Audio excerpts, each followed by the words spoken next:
ఇంటికి వచ్చినప్పటి నుంచి మా నిహిరమ్మ తాతను ఒకటే మాట అడుగుతుంది, తాత చికెన్ కావాలి కుక్కు కోయవా అని చెప్పేసి. నిహిర అడిగిందే ఆలస్యం అని చెప్పేసి తాత ఇంట్లో ఉన్న కోడిని కూడా కోసేసాడు. కోడిని కోసిన తర్వాత ఇట్లా కట్టెల పొయ్యి మీద మంచిగా కాల్చాలి. అది కాల్చిన తర్వాత దాని మీద పొగ అనేది పారి ఉంటది కదా, దానికి జొన్న పిండి పెట్టి మొత్తం నీట్ గా క్లీన్ చేసేసేయాలి. వెనకటి కాలంలో అయితే ఇట్లా చేస్తామో అని చెప్పేసి నాని చెప్తుంది. వెనకటి కాలం అని కాదు, కొంచెం ఓపిక ఉంటే చాలు ఇట్లా చేసుకోవచ్చు, చాలా టేస్ట్ ఉంటదంట. ఇప్పుడైతే మనం డైరెక్ట్గా షాప్కి వెళ్ళి ఎప్పుడు కావాలంటే అప్పుడు తెచ్చేసుకుంటున్నాం. ఇది కొంచెం ప్రాసెస్ లేట్గానే అవుతుంది, కానీ చాలా చాలా టేస్ట్గా ఉంటుంది.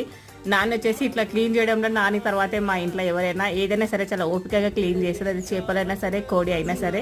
బాబు వచ్చేసి ఇంకా మొత్తం కోడిని అయితే కొట్టేస్తున్నాడు. పొద్దున ఇట్లా చాయ్లో బిస్కెట్స్ ఎంతమందికి అలవాటో చెప్పండి. నేనైతే ఫుల్గా తినేస్తా, నా అలవాటే నిహిరకు వచ్చేసింది. నేను తినేది చూసేసి అది కూడా నాకు చాయ్లో బిస్కెట్ కావాలి అని చెప్పేసి ఫుల్ ఏడ్చేసింది. మేమైనా సరే నిహిరైనా సరే ఏది అడిగినా సరే మా బాబు అస్సలు కాదనడు, అది ఎంత కష్టమైనా చేస్తాడు.